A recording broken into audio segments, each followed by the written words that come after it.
그런데 어머님, 이제 곧 80 되시는데 이렇게 노후 대비가 안 되어 있으실 줄은 몰랐어요. 저희는 그렇게 생각해요. 결국 나이 들어서 돈 없는 건 본인이 책임져야 하는 거죠. 열심히 노후 준비한 사람들? 자식들에게 손 안 벌리고 잘 살아요. 모든 게 자업자득이고 인과응보죠. 우리가 그 돈을 다 어디다 썼는데, 호열이 너 하나 잘 되라고. 설마 저 때문이라고 말씀하시고 싶으신 거예요? 결국엔 어머니 아버지 선택이셨죠. 어머니 이러시는 거 자식 입장에서 정말로 부담돼요. 오늘 이야기 속 주인공은 78세 박순미 씨입니다. 그리고 그녀의 아들과 며느리에 관한 이야기이죠. 한평생을 자식 하나만을 바라보고 살았던 박 씨 부부. 내 한 몸 편한 것보다도 자식이 잘 되는 것이 항상 우선이었습니다. 그렇게 해서 자식 앞길에 도움이 된다면 그것이야말로 모두를 위한 길이라고 생각했습니다. 그런데 남편이 죽고 홀로 나이가 드니 그리고 가진 것 다 자식에게 퍼주고 나니 박 씨의 생각은 달라질 수밖에 없었습니다. 자식은 부모에게 도움을 청하던 그 자식이 아니었고 박 씨도 더 이상은 짱짱하던 그 부모가 아니었습니다. 입장이 바뀌니까 아들과 며느리는 박 씨를 짐짝 취급했습니다. 재산 관리를 잘못해 노후 대비가 안 되었다며 박 씨를 비난했습니다. 비참한 부탁을 하는 박 씨에게 며느리가 말했습니다. 인과응보. 노후에 쓸 돈 하나 제대로 챙겨두지 못한 것이 전부 박 씨의 탓이라고 했습니다. 저들이 가져다 쓴 것은 전혀 기억나지 않는 것처럼 굴며 박 씨를 외면했죠. 그러다 보니까 자식밖에 없었던 박 씨의 생각도 바뀔 수밖에 없었습니다. 영원할 줄 알았던 사랑도 뒤늦게 현실에 무릎을 꿇었습니다. 뒤늦게 정신 차린 박 씨는 이제 자식에게 노후를 기대는 어리석은 짓은 하지 않기로 결심했습니다. 차라리 재산을 지켰더라면 자식이 없어도 살아갔을 텐데 자식은 있는데 돈이 없으니 살아갈 수가 없었습니다. 박 씨는 아들이 하나 있었습니다. 애지중지 키운 외아들이었습니다. 그러니까 모든 걸 쏟아부어 키웠죠. 호열이가 전세로는 가기 싫다고 하네. 아이고, 지금 사는 집 보증금 합쳐가지고 어떻게 안 된대요? 될 것 같았으면 당신한테 이렇게 말도 안 했지. 아들이 결혼을 앞둔 어느 날 남편이 낮은 목소리로 말했습니다. 아들 결혼에 지원을 해줘야 하는데 웬만해선 전셋집을 구했으면 하는 마음이었습니다. 박 씨 부부도 어느 정도 여윳돈은 있어야 하지 않을까 싶어서였죠. 그런데 아들은 무리를 하더라도 집을 사고 싶어 했습니다. 그래서 상견례를 앞두고 아들을 불러 상의를 했습니다. 우선 전세로 가고 천천히 넓히면 되잖니? 내 집도 없이 시작하는 것보다 조금 무리하더라도 그게 맞는 것 같아요. 그리고 서울 집값은 반드시 올라요. 그러면 엄마 아빠도 좋죠. 그래서 남편이 노후 얘기를 꺼내자 아들은 오히려 기가 막히다는 듯이 대꾸했습니다. 노후요. 그런 걸 왜 신경 쓰세요? 아들이 있는데. 든든한 말이었지만 불안한 건 사실이었습니다. 남편은 대학 시절 공부를 할 때부터도 그런 얘기를 종종 했습니다. 나중에 성공해서 갚겠다. 남들보다 공부를 오래 하며 들인 돈이 많았습니다. 미안한 마음에 하는 소리였다고 여겼습니다. 자식 잘 되라고 물심양면 지원을 아끼지 않았습니다. 그런데 결혼할 때도 예상보다 큰 돈을 쓰게 된 것이었죠.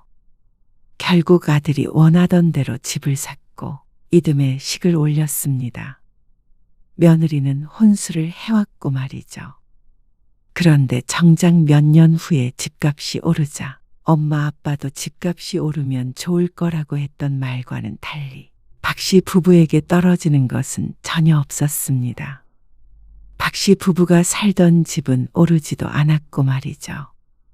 아들과 며느리는 크게 기뻐했습니다. 그리고 주택담보대출을 받아서 부동산 투자를 해보겠다고 했습니다. 몇 억 버는 것은 우스운 일이라며 말이죠. 그러다가 집값 떨어지면 어쩌려고 그래. 돈을 버는 걸 생각해야죠. 잃을 걸 생각하면 어떻게 돈 벌어요? 네? 맞아요, 어머님. 걱정 마세요. 그런데 박 씨의 우려처럼 아들 내외는 큰 경제적 어려움을 겪게 됐습니다. 부동산 가격이 급격히 떨어지는 바람에 투자했던 자금도 회수가 힘들어졌고 금리가 올라 이자를 내는 것도 빠듯해졌죠. 제발 저희 좀 도와주세요. 아니, 그러게. 남편은 하고 싶은 말을 삼켰습니다. 그리고 한동안 그 이자를 보태주고 힘들다고 할 때마다 금전적으로 도움을 주기도 했습니다. 그렇게 위기를 넘겼죠. 박 씨 부부의 노후 자금은 수십 년간 대부분 아들에게 들어갔다고 해도 과언이 아니었습니다. 성실히 열심히 벌면 줄줄 돈이 샜습니다. 그래도 어떻게 하겠어. 자식이 둘도 아니고 셋도 아니고 호열이 하나뿐인데. 박 씨도 남편의 마음을 충분히 알았습니다. 남편이 아니었어도 박 씨가 도와주자고 발벗고 나섰을 것이었습니다. 세상 어느 부모가 내 자식 힘든 걸 눈뜨고 지켜볼 수 있을까요? 아들네는 끝없이 사고친 끝에 꽤나 넉넉하게 살게 되었습니다. 아들은 직장을 꾸준히 다녔고 며느리와 함께 부동산 투자를 해서 여유로워졌죠. 그러니까 박 씨는 세상을 다 가진 것 같았습니다. 아버님, 어머님 덕이에요. 우리 덕은 무슨? 저희 엄마 아빠도 늘 감사하게 생각해요. 결국 아들네가 처음 투자했던 자본금도 결혼할 때 박 씨 부부가 지원해줬던 돈이었습니다. 그러니까 며느리의 말은 크게 틀린 말이 아니었습니다. 아들 부부는 박 씨 부부에게 잘했습니다. 부모에게서 가져갈 것이 남아있을 때까진 말이죠. 어머님, 준우랑 제인이 좀 봐주실 수 있으세요? 급하게 외출해야 하는데. 그래. 맡겨놓고 가라. 감사해요. 8시쯤 데리러 갈게요. 박 씨 부부와 아들 내외는 가까이 지냈습니다. 아들이 하나라도 외로움은 모르고 살았습니다. 손주도 둘이나 있었고 자주 봤기 때문이었습니다. 준우랑 제인이 온대? 네. 밤에 데리러 온다니까 저녁까지 먹여서 보내면 되겠어요. 그래도 준우 엄마가 다른 며느리들이랑은 다르게 싹싹하고 잘 챙겨. 그걸 말이라고 해요? 마침 그때쯤 박 씨 부부가 나가는 모임에서 한창 화제가 됐던 문제가 있었습니다. 한 지인이 며느리와 척을 져서 집에서 쫓겨난 이야기였습니다. 집까지 주고 합가했는데 합가한 지 2년 만에 원룸을 구해 나왔다는 말을 듣고 다들 분개했습니다. 그리고 박 씨의 남편도 있을 수 없는 일이라며 한참을 그 이야기를 하며 지냈습니다. 춘식이 알지? 내 친구. 알죠. 그놈은 애들이 손주도 안 보여준대잖아. 수 틀리면 전화도 안 받는데.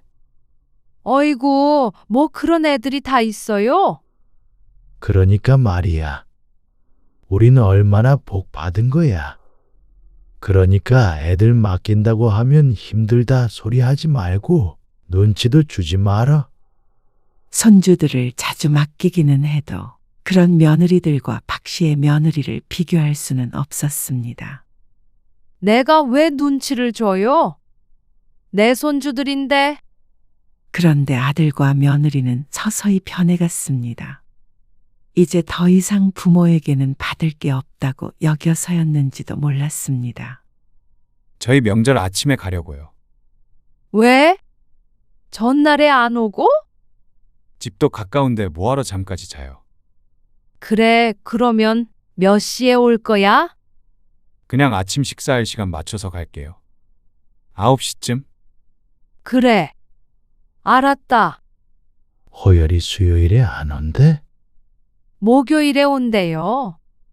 아이고, 명절엔 자고로 같이 음식도 하고 북적하게 시간을 보내는 맛이 있어야 하는데 아침에 왔다가 점심에 가면 정말로 식사만 간단히 한 끼하고 마는 것이었습니다.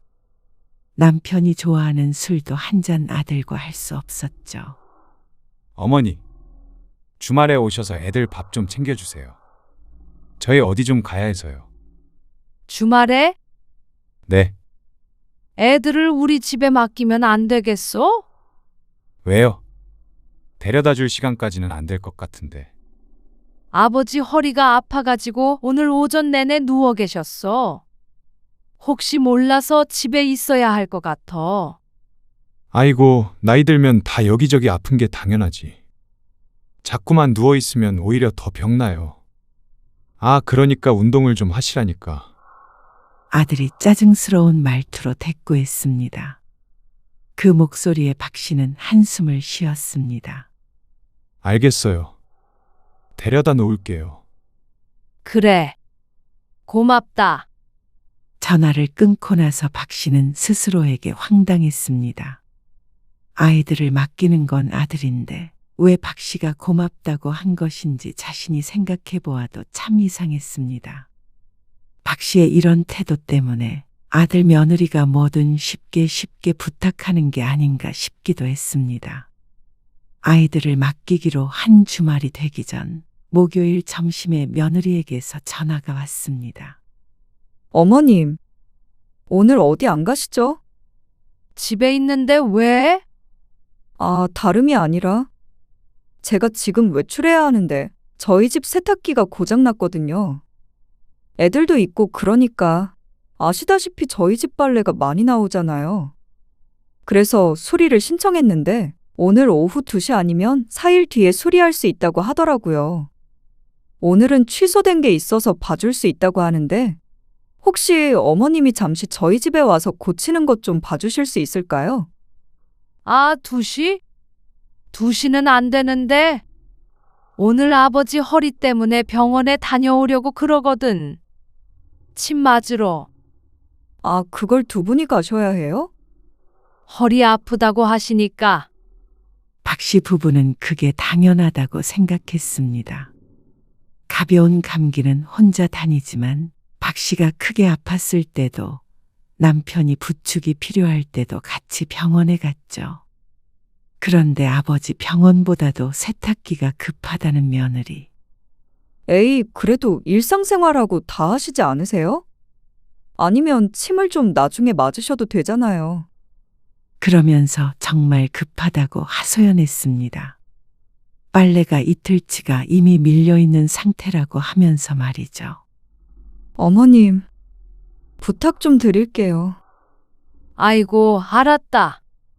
감사해요. 병원이 그 시간이 한가하다고 해서 갈 생각이었는데 오전에 가야 할 모양이었습니다. 그렇게 남편과 함께 서둘러서 병원에 갔더니 사람이 너무 많아서 한참을 기다렸습니다. 그리고 오후 2시에 맞춰서 아들네 집에 가 있었습니다. 아, 세탁기에 동전이 들어간 것 같은데. 돌리면서 그동안 이상했을 텐데. 우리 며느리 집이라 그건 잘 모르고요. 이건 동전이 안 빠져서 부분적으로 분해를 해야 하는데 수리비는 발생해요. 아, 얼마나요? 12만 원이고 카드 결제하시면 돼요. 박 씨가 며느리에게 전화를 걸어 묻자 며느리가 대답했습니다. 왜 그렇게 비싸대요? 참 알겠어요. 그럼 어머님이 우선 결제해 주세요. 세탁이 급해서 어쩔 수가 없다면서 며느리는 한숨을 쉬었습니다. 그리고 한참을 기다린 끝에 수리가 완료되었습니다. 좁은 베란다 안에 꽉 끼어 있는 세탁기를 끄집어내야 해서 수리기사는 땀을 한 바가지 흘리고 있었죠. 그리고 수리를 마치고 문단속을 하고 나왔습니다. 며느리가 얼마인지 알았으니 알아서 보내줄 거라고 생각했습니다. 하지만 다음 날이 되고 아들이 아이들을 맡기러 왔을 때도 12만 원을 보내주지 않았습니다. 며칠 전에 세탁기 고침 비용 12만 원 그거 안 줬어. 혹시나 잊어버렸을까 싶어서 아들에게 물었더니 아들이 바쁘니까 나중에 보내주겠다고 했습니다. 하지만 또 며칠을 기다려도 송금이 되지 않았죠. 그래서 박 씨도 그냥 있기로 했습니다. 자꾸만 돈 달라고 재촉하고 싶지도 않았고 아들네에게 쓴 돈이 아깝지 않았습니다. 그리고 이때까지만 하더라도 아들네와의 사이는 가깝다고 할 수 있었습니다. 박 씨 부부에게 효용 가치가 이래저래 충분히 있으니까 말이죠. 하지만 몇 년 뒤 박 씨 인생에서 많은 것들의 변화가 찾아왔습니다. 평생 번 돈은 대부분 아들에게로 들어간 상황에서 박 씨의 남편은 큰 병에 걸렸습니다. 췌장암에 걸렸는데 전이가 돼서 입원과 퇴원을 반복하다가 결국 세상을 떠났죠. 그동안에 들어간 병원비로 박 씨에겐 노후 자금이라고 할 만한 것이 많이 남지 않게 되었습니다. 집에는 대출까지 있었습니다. 남편 보험금으로 좀 갚기는 했지만 그래도 빚은 빚이었습니다. 그리고 그렇게 되니까 자식도 전보다 더 멀어지게 되었죠. 남편이 살아있을 때까지만 하더라도 차례를 지냈는데 남편이 죽자마자 아들은 차례를 지내지 말자고 했습니다. 아버지 제사는 납골당에 가서 인사하는 걸로 대체하자고 했고 말이죠. 그리고 아이들은 이미 커서 맡길 일이 많지 않다 보니까 명절에 잠깐씩 보는 것 외에는 만날 일이 많지 않아졌습니다. 아니, 아들 며느리가 더 이상 박 씨를 찾지 않았죠. 이번 명절에 오냐? 아, 아니요. 이번에는 저희가 어딜 좀 가기로 해서요. 70이 넘어 혼자 된 어머니를 챙길 만도 하지만 아들은 그러지 않았습니다. 아이들이 어릴 때는 낳았습니다.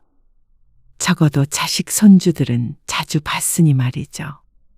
박 씨는 외로워졌습니다. 다른 며느리들과 박 씨의 며느리를 비교하면서 안심하곤 했었는데 박 씨의 아들 며느리도 다른 사람들과 크게 다르지 않았습니다.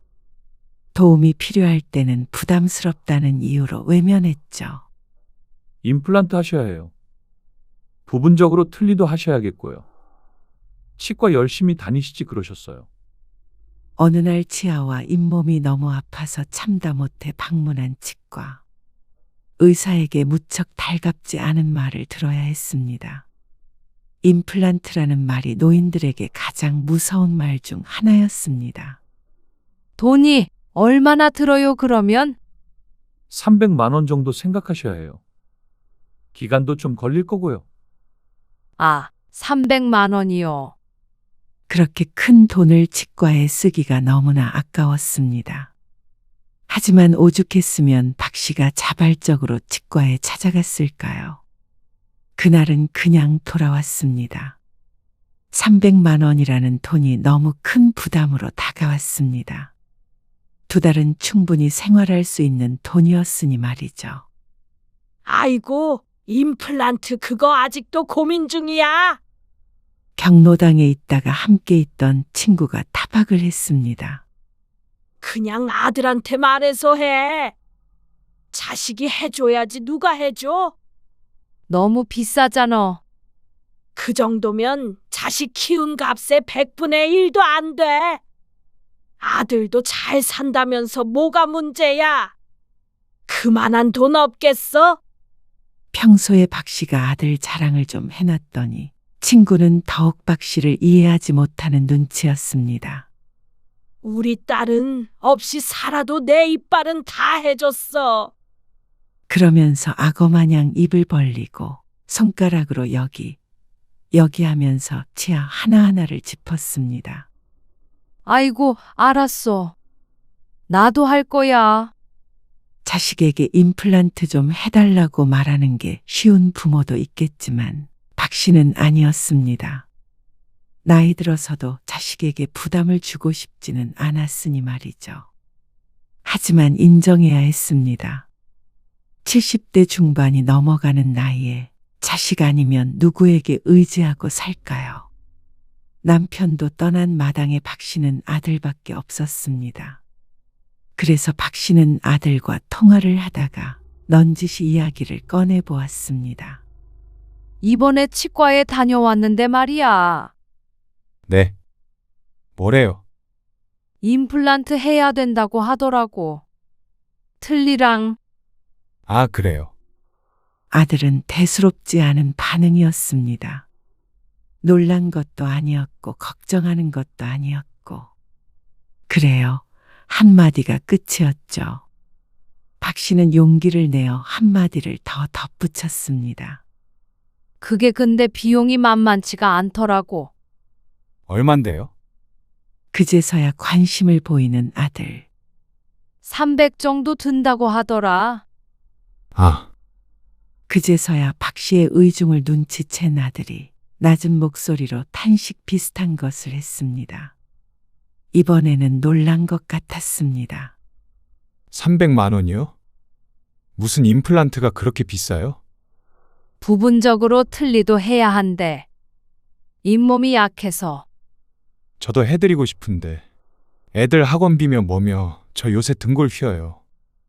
새학기 시작하기 전에 무슨 특강하고 학원비만 300은 우스워요.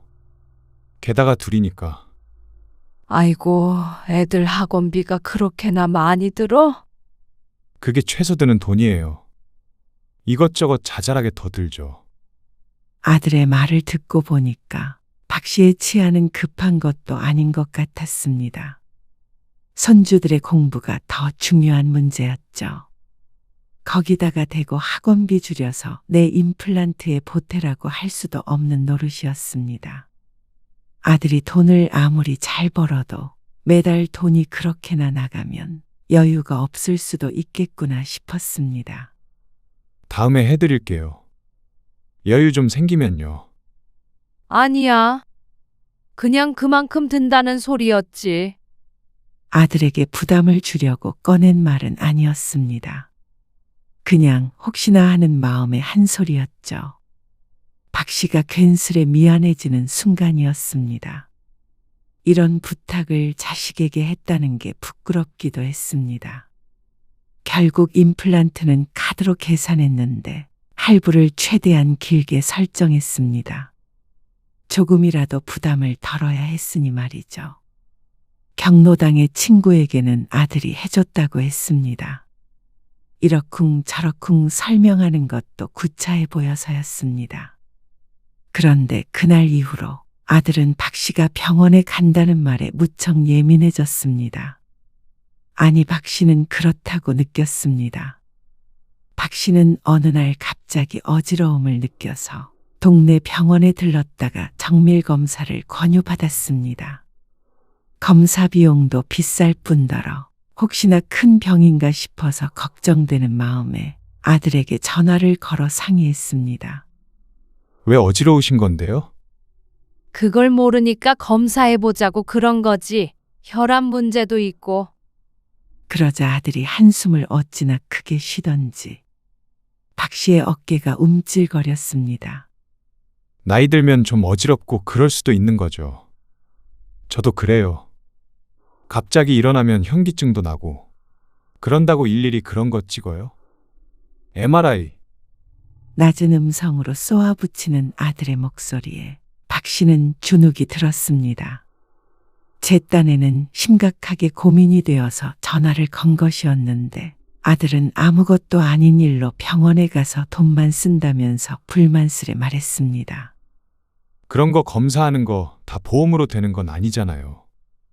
박 씨는 대답하지 못했습니다. 아들이 어떻게 반응할지 알 것 같았습니다. 그냥 집에서 푹 쉬어보시고. 그래도 정 안 좋으면 다른 병원 한번 가보세요. 요즘 돌팔이도 많고요. 노인네들 비싼 검사시키고 막 시술 같은 거 한 다음에 돈 버는 병원도 있대요. 아무렇게나 하잔다고 다 하시면 안 돼요. 알았다. 결국 박 씨는 아들과의 통화를 그렇게 끊어야 했습니다. 더 뭐라고 말해볼 기회도 없었습니다. 하지만 얼마 뒤에 또다시 어지러움증을 느꼈고 이번에는 식은땀까지 나는 것 같았습니다. 아무리 생각해봐도 아들도 겪는다는 그런 어지러움증은 아닌 것 같았습니다. 그래서 다시 한번 다른 병원에 갔습니다.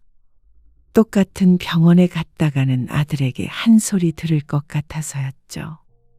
그런데 그곳 의사도 큰 병원에 가서 MRI를 찍어보라는 말을 했습니다. 박 씨는 아들에게 말하지 않고 나중에 대학병원에 가서 검사를 받게 되었습니다. 이대로 넘어갔다가는 나중에 크게 후회를 할 것 같아서였습니다.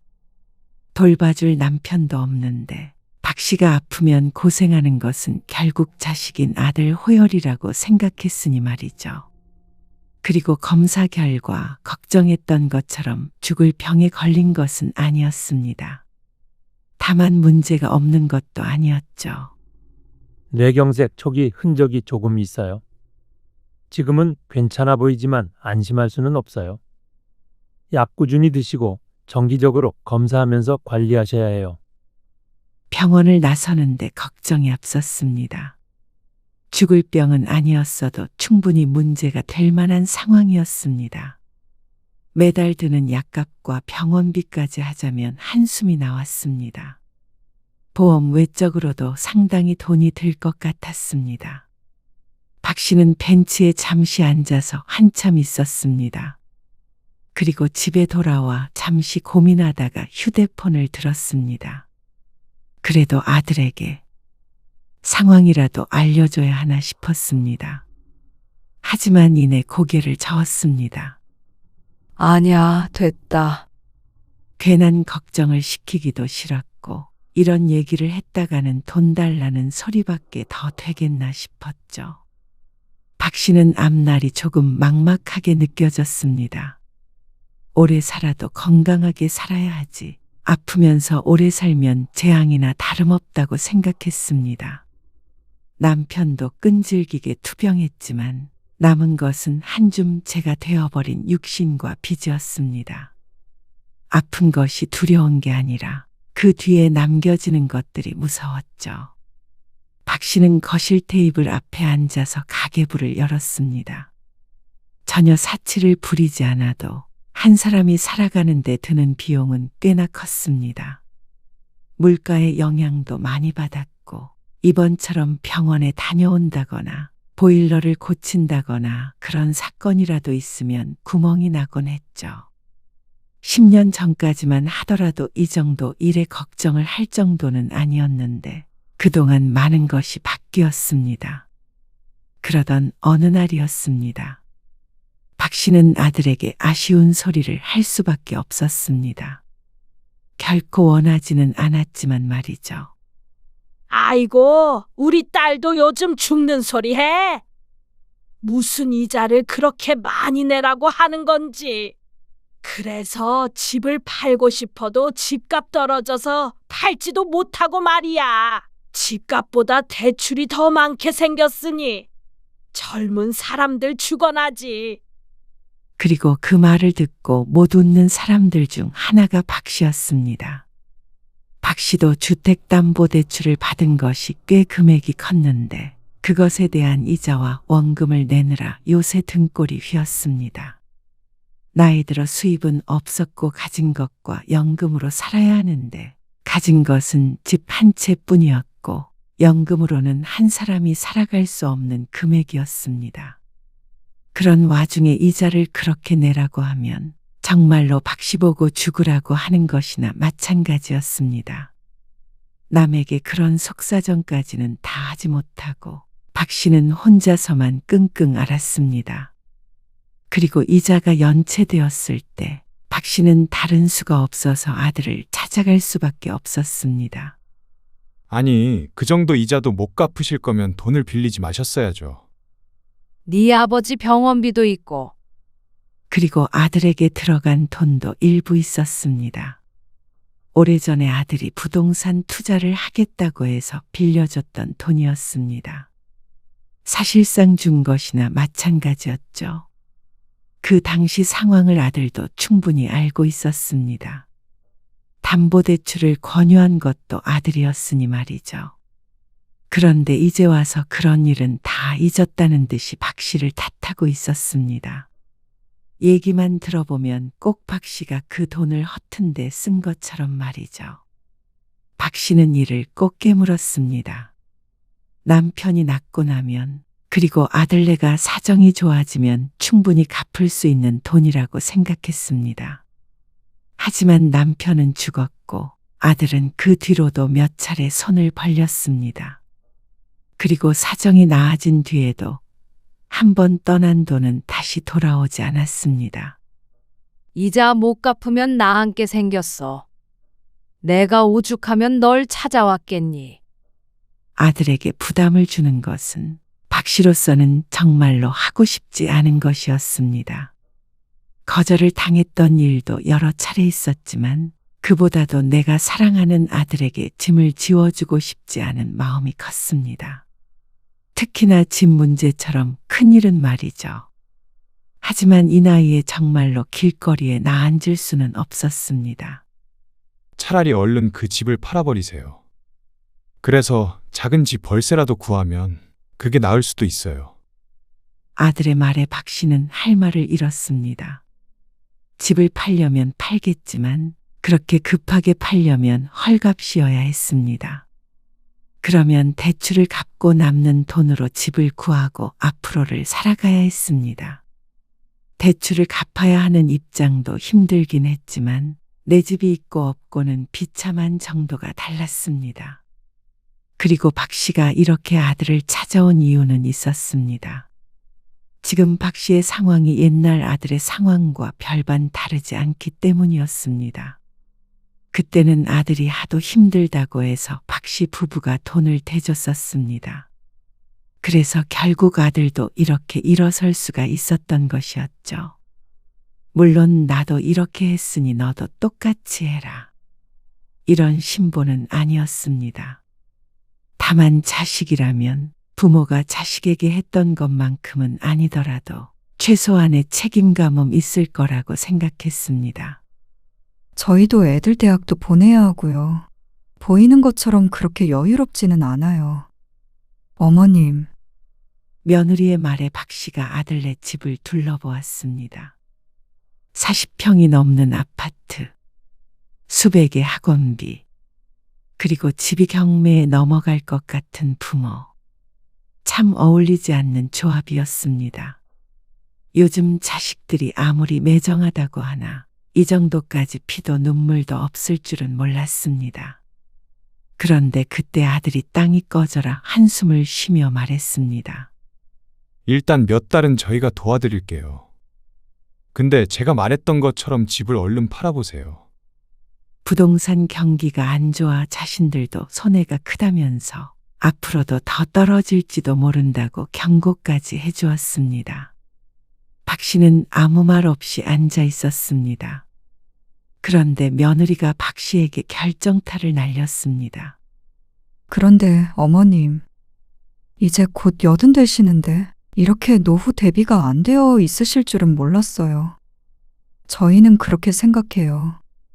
결국 나이 들어서 돈 없는 건 본인이 책임져야 하는 거죠. 열심히 노후 준비한 사람들? 자식들에게 손 안 벌리고 잘 살아요. 모든 게 자업자득이고 인과응보죠. 그 말에 박 씨의 마음이 무너졌습니다. 앞으로도 늙은 부모를 부양해야 할지도 모른다는 생각에 잔뜩 스트레스를 받은 듯한 음성이었습니다. 본인의 책임이니까 자식에게 손 벌리지 말라는 경고 같기도 했습니다. 하지만 그건 며느리가 해서는 안 되는 말이었습니다. 할 수 없는 말이었습니다. 인간이 최소한의 양심이 있다면 말이죠. 아들 결혼할 때 지원해줬던 것, 그동안 모아뒀던 돈, 적금 등등 최소 수억이었습니다. 아들 며느리가 없었더라면 박 씨가 지금 쥐고 있어야 할 돈 말이죠.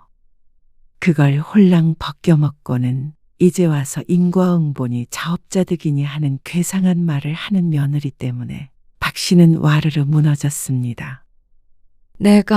우리가 그 돈을 다 어디다 썼는데, 호열이 너 하나 잘 되라고. 박 씨가 떨리는 목소리로 말하려 했지만 아들이 말어리를 잘랐습니다. 설마 저 때문이라고 말씀하시고 싶으신 거예요? 오히려 아들이 당황스럽다는 듯한 반응이었습니다. 결국엔 어머니 아버지 선택이셨죠. 근데 아무리 힘들어도 그렇다고 수험생이 있는 집에 합가를 할 수도 없는 노릇이고요. 같이 살면 서로 더 멀어져요. 그렇다고 저희가 금전적으로 마음껏 도와드릴 수 있는 형편도 아니거든요. 정말로 그 정도 여유가 안 돼요. 대출 갚아주길 원하시는 거죠?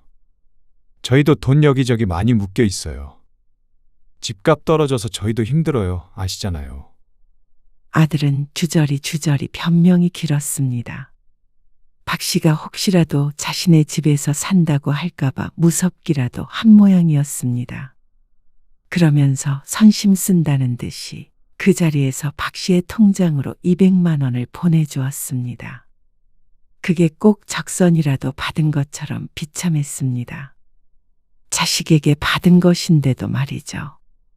자식에겐 더한 것도 해줬는데 반대의 상황이 되니까 참담했습니다. 어쩜 내 배로 나왔지만 이렇게 잔인한 자식이 있나 싶었습니다. 아니, 며느리도 마찬가지였습니다. 정말로 끼리끼리 잘 만난 것 같았습니다. 손주들 봐주고 힘들 때마다 도와주고 그렇게나 부모 노릇하려고 노력했는데 이제 와서 자신들이 부모를 돌봐줄 때가 되니까 외면해버리나 싶었습니다. 혹여나 부모가 자신들에게 짐이 될까봐 무서워하는 꼴이 참 웃기기도 했습니다. 동시에 더할 수 없이 슬프고 끔찍한 심정이었습니다. 박 씨는 그날 이후로 다시는 아들네 찾아가지를 않았습니다. 아들도 가끔씩 생사만 확인하듯 전화를 했을 뿐 박 씨의 생활에는 관여하지 않았습니다. 박 씨는 신용대출을 받아서 지냈습니다. 그것도 임시방편일 뿐 결국은 더 큰 빚이 되어 돌아올 것이었습니다. 하지만 방도가 없었습니다. 그러던 어느 날이었습니다. 부동산 규제가 완화되고 수도권 아파트 가격이 급등했습니다. 특히나 박 씨가 사는 지역은 가장 급등한 지역 중 한 곳으로 올랐다고 했습니다. 상세히 알고 있는 이유도 경로당에서 사람들이 부자 되겠다며 떠들어대는 말 때문이었습니다. 박 씨는 꽉 조였던 숨통이 트이는 기분이었습니다. 그리고 그 시점 이후로 아들 며느리에게서 오는 연락이 잦아졌습니다. 그런데 집값이 올랐다고 하면 좋아해야 하는데 아들은 우울한 목소리였습니다. 그 당시에 투자했던 부동산 3개 다 처분해 버렸어요. 대출 갚고 남는 거 얼마 있지도 않는데 이자가 부담돼서 저희 집으로 대출 받은 것도 좀 갚았고요. 근데 어머니 아파트는 많이 올랐죠? 우리도 기다렸어야 하는 건데. 아들은 박 씨의 집에 무척 관심이 많아 보였습니다. 지금 대출 받으면 좀 더 나올 텐데. 아니면 이 기회에 팔아도 되고요. 그 다음에 재투자하면 노후자금 좀 벌 수 있지 않을까요? 꼭 박 씨를 위하는 말 같았지만 그렇지 않았습니다. 자지 자신을 위한 것이었죠. 재투자는 제가 알아서 할게요. 그 말에 박 씨는 어쩐지 웃음이 나왔습니다. 혹시나 박 씨가 자신에게 기댈까 벌벌 떨더니 이제는 이렇게나 적극적으로 나오다니요. 코미디가 따로 없었습니다. 박 씨는 그동안 많은 생각을 했습니다. 그동안 살아온 인생에 관해서, 그리고 아들에 관해서. 하나밖에 없는 아들이라고 뭐든지 퍼주고 오냐오냐 키웠더니 부모도 모르는 괴물이 되어버린 것 같았습니다. 박 씨의 손으로 만든 것이었습니다. 사랑을 주면 주는 만큼 돌아오는 게 아니었습니다. 그걸 80이 다 되어가는 이제서야 깨달았습니다. 20년, 아니 10년 전에만 깨달았어도 이렇게 살지는 않았습니다. 아들은 부동산 투자에 실패한 모양이었습니다. 그래서 그걸 박 씨의 집을 어떻게 해서 만회해 보려는 것 같았습니다.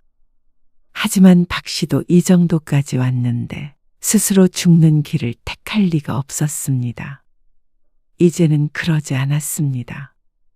아무튼 이번 주말에 집에 한번 갈게요. 오랜만에 얼굴도 보고요. 집값이 많이 오르긴 한 모양이었습니다. 주변에서 들은 얘기도 있었고 팔면 그래도 수억은 나오나 보다 싶었습니다. 대출을 갚고도 말이죠. 올 필요 없어. 왜요? 준호랑 제인이도 데리고 갈게요. 공부하느라 바쁘다며. 오지 마. 에이, 그래도 할머니 보러 가는 건데요. 박 씨는 피식 웃었습니다. 너희 사업이 어떻게 됐는지는 잘 모르겠는데. 내 집은 내가 알아서 할 테니까 신경 꺼라. 차가운 박 씨의 말에 아들이 잠시 말이 없었습니다. 너희가 말했잖아.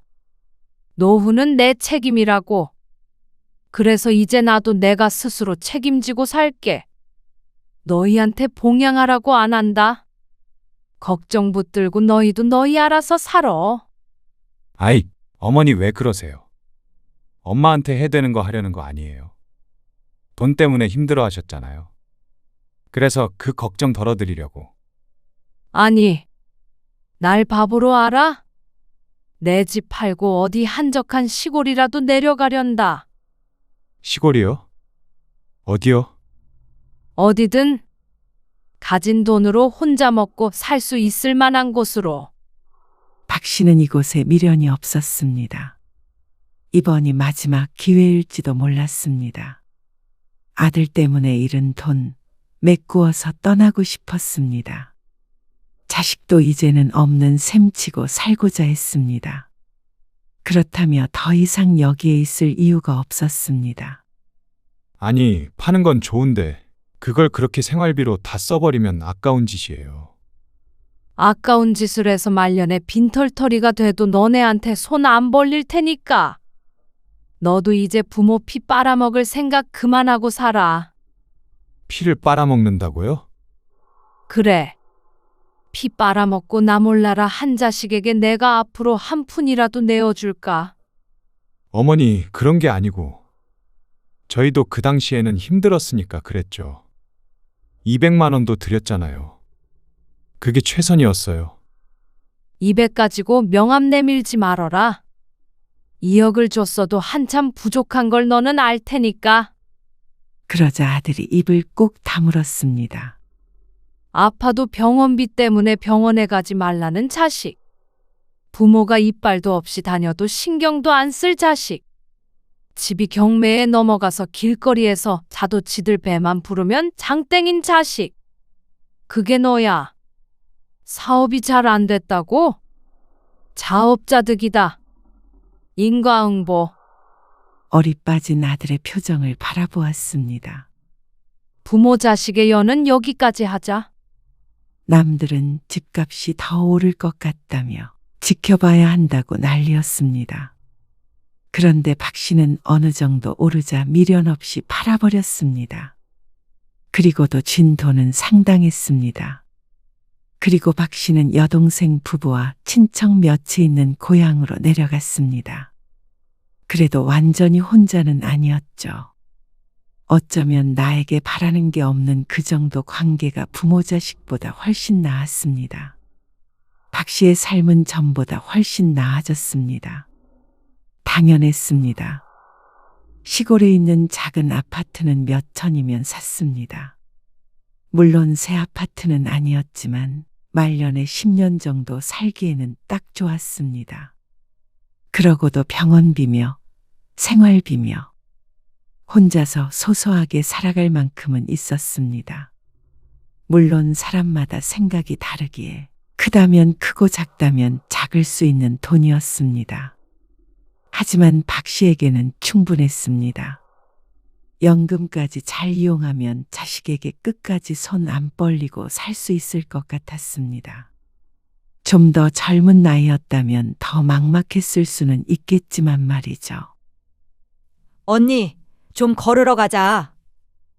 걸어서 7, 8분 거리에 사는 여동생이 찾아왔습니다. 금방 나갈게. 박 씨는 일주일에 5번은 걷기 운동을 했습니다. 격한 운동은 못해도 걷는 것만으로도 건강해지는 기분이었습니다. 나가기 전 거울을 보니 예전보다 훨씬 편안한 얼굴이 비쳤습니다. 아들과는 연락하지 않고 지내고 있었습니다.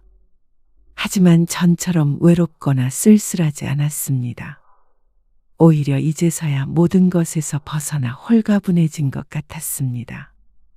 자식에게 모든 걸 주고 버림받았다는 생각에 한동안은 괴로워서 잠도 자지 못했는데 이제는 아니었습니다. 그 덕분에 말년에 홀로 서는 방법을 깨우친 것 같기도 했습니다. 자식들은 언제가 후회하겠죠.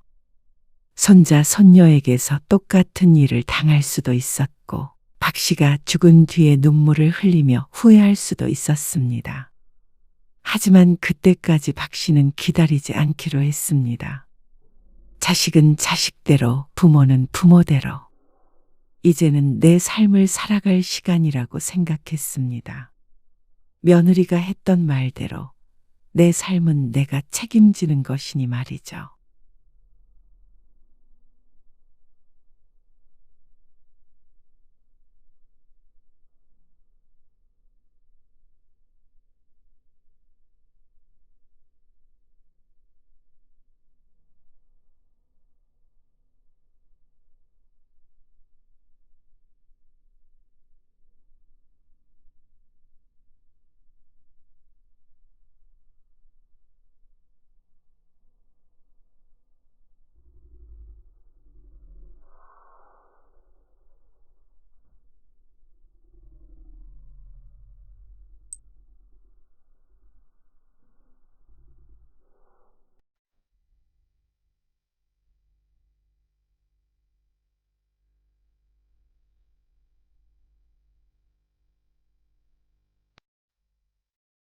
비행기표 끊어라.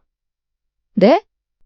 나 지금 한국 돌아갈 테니까 얼른 비행기표 예약하라고. 그게 무슨 말씀이세요? 그 카드도 일이네. 아버지, 당장 비행기표 끊어라. 이 여행 난 더는 못하니까. 왜 그러시는데요? 왜 그러냐고? 그걸 몰라서 그래. 지금 내가 뭐 때문에 1,000만 원 넘게 들여가면서 너희랑 같이 여행 온 거냐? 내 생일이라고 여행 오자고 했던 거 아니냐? 그렇죠. 근데 이게 뭐야? 이래서 혼자 있어라, 저래서 혼자 있어라. 여기 와서 뭘 한 것 같지도 않다. 오늘 이야기 속 주인공은 65세 김문호 씨입니다. 그리고 그의 아들과 며느리들에 관한 이야기이죠. 김 씨는 나이 들어 기댈 건 자식들밖에 없다고 생각했습니다. 혼자 남은 아버지를 챙기며 다 같이 여행을 가자고 할 때까지는 말이죠. 그런데 저들 좀 불편하다고 아버지를 내팽개치고 내내 지들끼리 즐기는 두 아들과 며느리들을 보고 한탄했습니다. 어려운 상황에서는 언제든지 부모를 저버릴 수 있는 놈들이구나 하는 생각이 들었습니다. 김 씨가 그나마 가진 게 있어서 효용가치가 있어서 부모 대접을 해왔던 것이지, 만약 돈 한 푼 없어지는 날에는 자식들에게 버림받아 뉴스에 나오는 독거노인이 자신이 될 것 같다는 생각을 했습니다. 처음으로 간 가족여행에서 말이죠. 나이든 부모를 데리고 갔으면 당연히 불편함은 조금쯤 감수해야 하는 것 아닌가 싶었습니다. 어린 손주가 5살이었는데 지 자식은 아무리 힘들게 해도 세상 경험시켜준다며 다 데리고 다녔고, 김 씨가 한마디만 해도 아버지와는 여행하기 힘들다며 불평했습니다. 아무리 내리사랑이라지만 그 말 뜻이 부모를 업신여기라는 말은 아니었습니다. 여행에서 졸지에 자식들에게 버려지게 된 김 씨는 마음속으로 칼을 갈았습니다. 귀국 후에도 그렇게 즐겁게 웃을 수 있나 한번 지켜보기로 했죠. 김 씨는 아들이 둘이었습니다. 두 아들 다 결혼을 해서 자식을 둘씩 낳았고 둘 다 멀지 않은 곳에서 살고 있었습니다. 그리고 김 씨는 퇴직 후에 카페 체인점을 운영하고 있었습니다.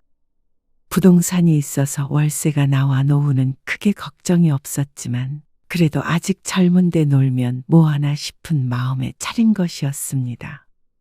카페에 대해서는 많이 알지 못해서 체인점으로 내고 처음부터 일을 배웠습니다. 아버지, 그거 아무나 하는 거 아니에요. 다 망해요. 당장 집 밖에 나가면 한 집 걸로 한 집이 카페예요. 젊은 살마들도 하다가 다 문 닫는데 아버지가 그걸 어떻게 하시겠어요? 네? 아버님, 도련님 말이 맞아요. 선율이 친구 엄마도 작년에 카페 차렸다가 올해 문 닫았어요. 손해 엄청 봤다고 하더라고요. 그 엄마도 커피 입에 달고 살았었는데. 아, 나도 커피 마셔. 그런다고 성공하는 게 아니라니까요. 자식들 모두가 반대했습니다. 차라리 그 돈으로 제가 투자할 테니까 맡기세요. 아니면 제가 부동산 좀 알아볼까요? 그러면서 진담인지 농담인지 모를 말로 그 돈을 달라고 했습니다. 퇴직금으로 차려볼 생각이었는데 호시탐탐 그 돈을 노렸죠. 하지만 김 씨는 실패하더라도 도전해 보고 싶었습니다. 나이 들었어도 도전하지 않는 삶은 의미가 없었습니다. 김 씨는 커피도 자주 마셨고 체인점 커피를 하면 레시피나 이런 것들은 전부 알려주지 않을까 싶었습니다. 그러면 꼭 풍부한 경험이 있어야 하는 건 아니라고 생각했죠.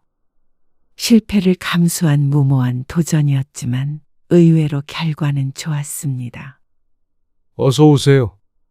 아버님, 저희예요. 커피 좀 마시러 왔어요. 한산한 시간에 두 며느리가 함께 들어왔습니다. 며느리들에게는 공짜로 커피를 타주었습니다. 이제 엄청 능숙하시네요. 종일 같은 행동을 반복하니까 김 씨도 그럴싸해졌습니다. 그리고 위치가 좋아서 그런가 손님도 꽤나 있어서 용돈벌이 이상이 되고 있었죠. 그리고 며느리도 그걸 모를 리가 없었습니다. 근데 알바생 안 오네요? 아, 휴학하게 됐다고 어제까지 나오고 그만뒀어. 근처 대학생 아르바이트생을 썼었는데 갑자기 휴학을 하게 돼서 지방에 있는 부모님 집에 가게 됐다고 했습니다. 김 씨도 당황스러워서 얼른 구인 광고를 냈고 오늘 저녁에 면접을 보러 2명이나 오기로 했죠. 그 얘기를 며느리에게 했더니 작은 며느리가 말했습니다. 어머, 아버님, 그럼 차라리 제가 할까요? 뭐? 카페 일을? 네. 저도 애들 어린이집 가고 그러면 크게 할 일도 없고요. 그래서 소소하게 뭐라도 해보려고 그랬거든요. 어린이집 때문에 저녁까지 하는 일은 부담스러워서요. 낮 타임에 알바생을 써야 김 씨가 자리를 비우고 다른 걸 할 수가 있었습니다. 그래서 김 씨는 잠시 고민을 했습니다. 며느리가 못마땅한 것은 아니지만 평소 성격을 생각해보면 카페 일을 잘할 것 같지는 않았습니다. 저도 언제까지 집에 있을 수만은 없잖아요. 애들 아빠 혼자 버는 것도 부담스러워해요. 그렇다고 다른 일 하자니 힘들 것 같기도 하고. 김 씨가 고민하는 기색을 보이자 며느리가 조금 울적하게 중얼거렸습니다. 이렇게까지 말하는데 며느리를 고용하지 않으면 자신이 나쁜 시부가 되겠죠. 그래. 그러면 내일부터 출근할 수 있어? 그럼요. 아버님. 며느리는 다음 날부터 9시부터 3시까지 일을 하기로 했습니다. 그래야 쌍둥이들 등원시키고 와서 어린이집 끝날 때까지 데리러 간다고 했습니다. 원래는 8시에 와서 오픈 준비를 해야 했는데 그런 사정을 봐서 김 씨가 나와서 오픈을 하기로 했습니다. 얼른 일할 사람을 구해서 다행이었지만 사실 다행인지 아닌지 헷갈렸습니다. 시간이 지날수록 좀 더 성실한 학생들을 고용하는 게 맞지 않았나 하는 생각이 들었죠. 오늘 오전에 볼 일 있다니까 이렇게 늦게 오면 어떡해? 9시까지 출근해야 할 며느리는 꼭 9시 20분을 넘겨서 오곤 했고 가끔은 이렇게 10시가 넘을 때도 있었습니다. 죄송해요. 연우랑 진우가 아침부터 어린이집 안 간다고 떼쓰고 그래서 한바탕 난리였어요. 아마 연우 아빠도 회사 지각했을지도 몰라요. 그러면서 한숨을 푹 쉬니까 거기다 대고 더 핀잔할 수도 없었습니다. 일반 알바생이 이렇게까지 자주 지각하면 다른 사람을 구하면 되는데 며느리를 자를 수도 없고 말이죠. 그리고 며느리는 싹싹하게 손님을 맡기는 했지만 손이 김씨보다도 느렸습니다.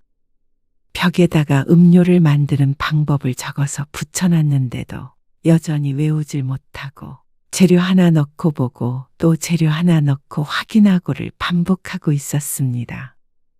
그러니까 며느리에게만 맡겨놓고 쉽게 자리를 뜰 수도 없었습니다. 한 달이 다 되었는데도 말이죠. 그리고 큰 며느리도 사실 문제였습니다. 아버님, 저 왔어요. 큰 며느리는 낮에 친구들까지 대동해서 카페로 찾아왔습니다. 저희 아메리카노 4잔이요. 당연하다는 듯이 돈은 내지 않았습니다. 여기서 계산하라고 하면 며느리 체면이 깎일까봐 아무 말 하지 않고 돈도 받지 않았습니다. 하지만 이게 일주일에 2-3번이나 되니까 나중에 기회되면 한번 아들에게 말을 할 생각을 하고 있었습니다. 며느리야 언제든 와도 공짜로 주겠지만 자꾸만 친구들을 데려오니까 문제였죠. 김 씨가 직장에 다닐 때는 아들이나 며느리를 볼 일이 많이 없었습니다. 가까이 살아도 명절이나 무슨 날이나 되어야 찾아왔으니 말이죠. 아내가 살아있을 적에는 그걸 참 서운해하곤 했습니다. 김 씨가 사별한 지는 4년 되었는데 아내가 있었다면 며느리들이 이렇게 가까이 지내는 걸 반겼을지도 몰랐습니다. 그런데 김 씨는 좋은 점보다는 나쁜 점이 더 많은 것 같았습니다. 특히나 이렇게 일적으로 얽혔을 때는 더 그랬습니다. 아버지, 연우 엄마가 좀 서운해하던데요. 뭐? 왜? 며느리가 일한 지 한 달 꽉 채웠을 때 김 씨는 봉투에 월급을 넣어서 줬습니다. 그런데 그날 둘째 아들에게서 전화가 온 것이었습니다. 뜻밖의 말에 놀라 되묻자 아들이 대답했습니다. 너무 월급을 알바생 기준으로 주신 거 아니에요? 그럼 도대체 무슨 기준으로 줘야 하는 건지 어리둥절했습니다. 처음부터 그 금액을 주기로 했는데 무슨 소리야?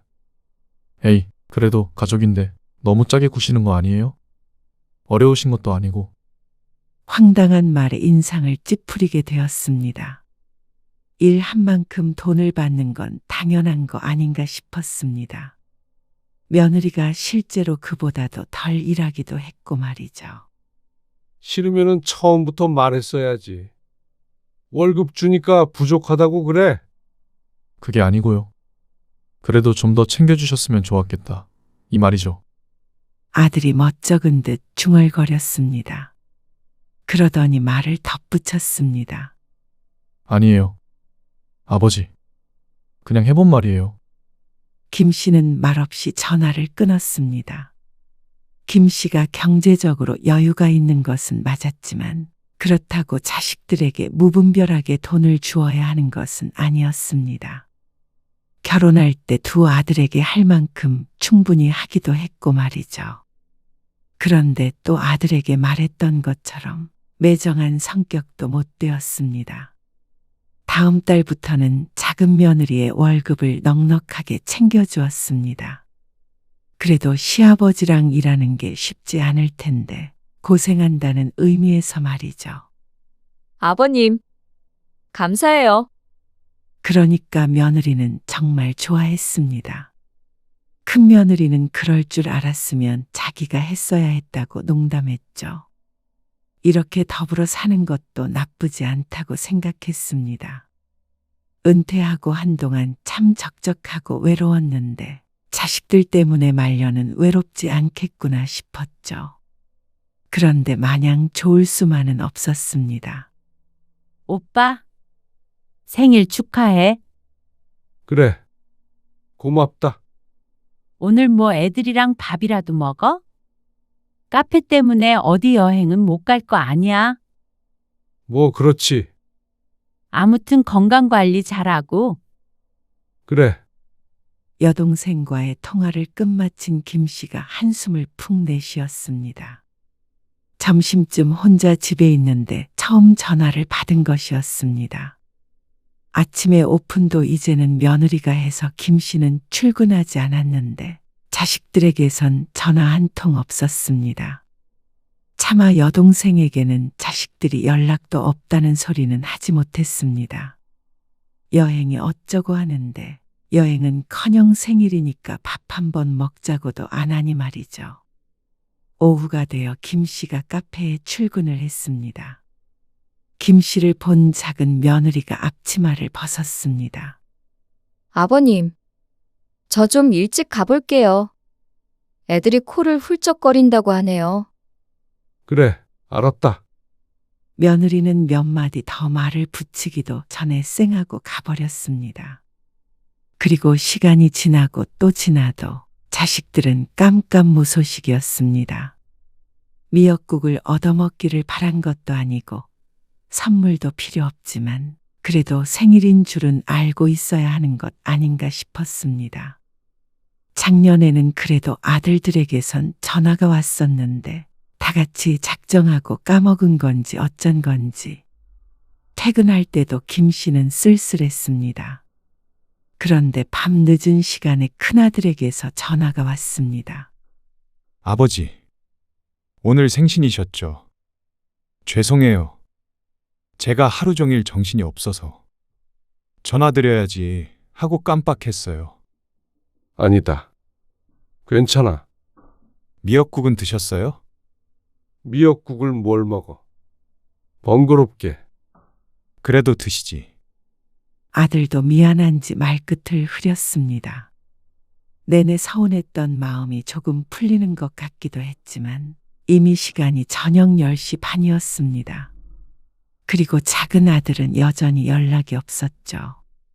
다음 날에 큰아들에게서 전해 들었는지 연락이 오긴 했지만 김 씨는 조금 회의감이 들었습니다. 아내가 살아있을 때는 이런 적이 없었습니다. 물론 무심한 아들들에게 먼저 주의를 주곤 했겠죠. 내일 아버지 생신이니까 전화 드려라. 하고 말이죠. 같이 일하는 며느리도 전혀 관심이 없어 보였습니다. 지난번에 며느리 생일에는 보너스도 줬는데 그러면 시아버지 생일은 언제인지 잠깐이라도 확인을 하지 않나 생각했죠. 하지만 그렇게 서운해하면 뭐하나 싶었습니다. 품 안의 자식이 아닌데 혼자 생각하고 혼자 서운해하는 것은 어리석은 짓이었습니다. 물론 그렇게 스스로 위안한다고 섭섭했던 마음이 곧장 사라지는 것은 아니지만 말이죠. 그런데 보름쯤 뒤에 작은 아들이 카페로 찾아왔습니다. 연우 엄마 데리러 온 거야? 아침에 차를 타고 온 것 같은데 왜 데리러 왔나 의아해서 물었는데 작은 아들이 뜻밖의 말을 꺼냈습니다. 아버지 생신 기념으로 여행 가려고 하는데 어떠세요? 뭐? 여행? 네. 생각해보니까 전에 아버지 환갑 때도 그냥 식사만 하고 간단히 넘어간 것 같기도 하고요. 그리고 이번에 죄송했어요. 작은 아들은 생일 다음 날 아침 일찍 전화를 했었습니다. 그리고 두 아들은 생일을 제대로 챙기지 못해서 미안한 모양이었습니다. 그렇게까지 안 해도 돼. 에이, 그래도요. 형도 그러자고 했어요. 애들도 데리고 다 같이 가면 좋을 것 같아서요. 어머, 너무 좋을 것 같아요. 옆에 있던 며느리도 맞장구 쳤습니다. 애들 어디 놀러 간 지도 오래됐는데. 날 추운데 괜찮나? 추워도 운치 있잖아요. 해외여행 가면 너무 좋겠다. 해외는 우리가 인원이 많잖아. 너무 돈이. 작은 아들이 힐끔 김 씨의 눈치를 보며 말했습니다. 생일 여행의 돈 이야기를 꺼내서 민망한 모양이었습니다. 그런데 며느리가 무척 아쉬워했습니다. 애들도 해외 한 번도 못 가봤잖아. 어린이집 친구들은 여름 휴가 때도 다녀오고 그랬던데. 그러자 아들이 곤란한 기색을 보였습니다. 그건 나중에 우리끼리 얘기하자. 이번에는 아버지 생신이니까 가까운 데로 1박 2일 정도 다녀오면 되지. 해외여행 가면 돈이 얼마나 드는데? 김 씨가 넌지시 묻자 아들이 눈을 굴리며 대답했습니다. 요새 일본이 싼데 일본만 가도 그래도 4인 가족 기준으로 한 400 정도는 들지 않을까요? 3박 4일 정도? 쇼핑하면 더 들긴 하겠지? 아무래도 그렇지. 400은 최소일 것 같은데. 그러면 최소 1인당 100만 원이란 소리지. 네. 그렇죠. 그리고 다 같이 가면 9명이잖아요. 가서 아무것도 사지 않아도 1,000만 원 가까이 든다는 말이었습니다. 그 말에 며느리는 김 빠진 듯한 한숨을 쉬었습니다. 아쉬움이 큰 것 같았습니다. 그러면 가자. 네? 여행 경비 내가 뗄 테니까 가자고. 너희가 알아봐라. 정말요, 아버님? 며느리가 크게 기뻐했고 작은 아들도 얼떨떨한 표정이었습니다. 아버지 생일이라고 여행을 가자는 자식들이 기특했습니다. 아버지가 전부요? 그래. 그러니까 네 형이랑 상의해봐. 작은 아들도 싫지 않은 모양이었습니다. 그러면서 아까 말했던 일본을 갈까 하고 며느리에게 작게 서근거리기도 했습니다. 자식들이랑 해외여행도 한번 가본 적이 없는 것 같았습니다. 이참에 손주들과 함께 좋은 경험을 하면 여러모로 좋을 것 같았죠. 아들 며느리들이 상의를 해서 비행기나 숙박은 전부 예약을 했고 모든 건 김 씨의 카드로 이루어졌습니다. 애들 불편하다고 큰 호텔을 예약해서 예상했던 것보다 많은 금액이 나왔습니다. 그런데 모처럼 가는 여행에 돈은 아끼지 말자는 생각을 해서 아무 말도 안 했습니다. 그렇게 설레는 마음으로 떠난 일본. 그런데 여행 첫날부터 김 씨는 어려움을 느껴야 했습니다. 아이고, 사람 참 많다. 추운 날씨에도 불구하고 인파에 깔려 죽을 것 같았습니다. 유명한 관광지라서 그런지 세계 각지의 외국인들이 많이 보였습니다. 아들을 쫓아 부지런히 걷는데도 자꾸만 사람들과 부딪혔습니다. 자식들은 아이들을 챙기기 바빠 보였습니다. 좀 천천히 가자. 그렇게 빠른 걸음으로 가니까 자꾸 부딪혀. 인터넷에 있는 맛집에 갈 건데 빨리 안 가면 줄 엄청 서야 한대요. 자식들이 서두르는 이유는 있었습니다. 하지만 그렇게 서둘러서 도착한 식당은 이미 많은 사람들이 줄을 서서 기다리고 있었습니다. 그러니까 좀 빨리 걸으시라니까. 작은 아들이 불만스러운 목소리로 말했습니다. 5분만 빨리 도착했으면 20분은 빨리 들어갔을 거라면서 말이죠. 식당 앞에 놓여있는 의자에는 이미 사람들이 전부 앉아 있었고 김 씨 일행은 서서 기다려야 했습니다. 다리 아파. 춥고. 손주들도 힘든지 몸을 베베 꼬았습니다. 기다리는 게 문제가 아니라 추위에 떠는 게 가장 힘들었습니다. 얼마나 맛있길래 다들 이렇게 벌벌 떨어가면서 기다리나 싶었습니다. 사실 김 씨의 평소 성격 같았으면 줄 안 서는 다른 식당에 가자고 했을 텐데 자식들과 함께 오니까 그렇게 말할 수도 없었습니다. 그렇게 1시간가량 기다려서 들어간 곳은 초밥집이었습니다. 회는 그래도 좀 먹지만 초밥은 그다지 좋아하는 편은 아니었습니다. 그런데 일본에 와서 초밥을 마다할 정도로 까탈스러운 사람도 아니었죠. 맛있죠? 그래. 맛있네. 근데 애들 먹을 거 없는 거 아니야? 애들 국물에다가 먹으면 돼요. 계란 초밥도 있고 고기로 만든 것도 있어서 괜찮아요. 자식들은 어찌나 잘 먹는지 몰랐습니다. 맥주도 시켜서 한 입 먹을 때마다 감탄을 쏟아냈습니다. 이렇게 여행 오니까 너무 좋다. 너무 신나. 그렇죠, 형님? 제가 해외여행 하자고 했어요. 잘했죠? 화기애애한 분위기에 김 씨도 미소를 지었습니다.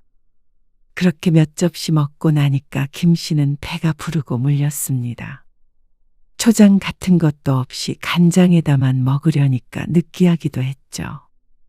아이들에게는 휴대폰을 쥐어주니까 얌전했고 아들과 며느리들은 이야기꽃을 피웠습니다.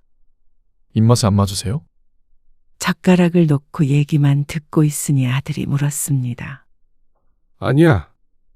다 먹었어. 좀 느끼하네. 하나도 안 느끼한데. 매운 김치 한 조각이 땡기긴 하네. 김 씨가 웃으며 가볍게 한 이야기에 며느리들이 서로 눈을 마주쳤습니다. 아들도 인상을 찡그렸습니다. 외국 와서 한국 음식 찾으시면 어떡해요? 찾는 게 아니라. 그러면 한국 여행했죠. 그러면 김 빠져요. 아니야. 맛있다니까 그러네. 아들은 김 씨를 여행 와서 불평만 늘여놓는 부모 취급을 했습니다. 그저 김치가 땡긴다는 말 한마디만 했을 뿐인데 말이죠. 김 씨는 멋졌고 민망해서 괜히 초밥 한 점을 더 집어먹었습니다. 그렇게 식사를 하고 나왔는데 이번에는 추위 때문에 힘들었습니다. 한국의 겨울보다는 좀 낫다고 해서 적당히 두꺼운 옷을 입고 왔는데 한국과 별반 다를 게 없는 것 같았습니다. 그런데 추위를 모르는 아이들은 신나 보였고 아들들도 김 씨보다는 상황이 나아 보였습니다. 자꾸 몸을 움츠렸더니 온몸이 아픈 것 같은 기분이었습니다.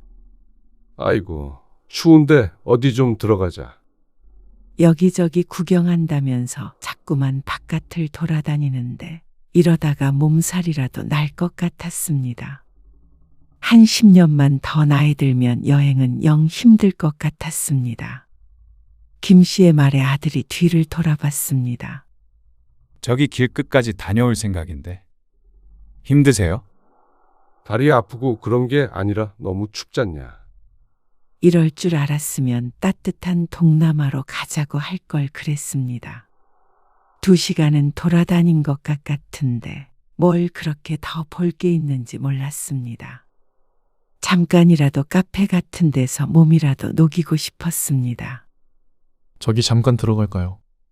아들의 말에 김 씨가 반색을 했습니다. 그런데 들어가면서 며느리들의 한숨 소리가 들린 것 같았습니다.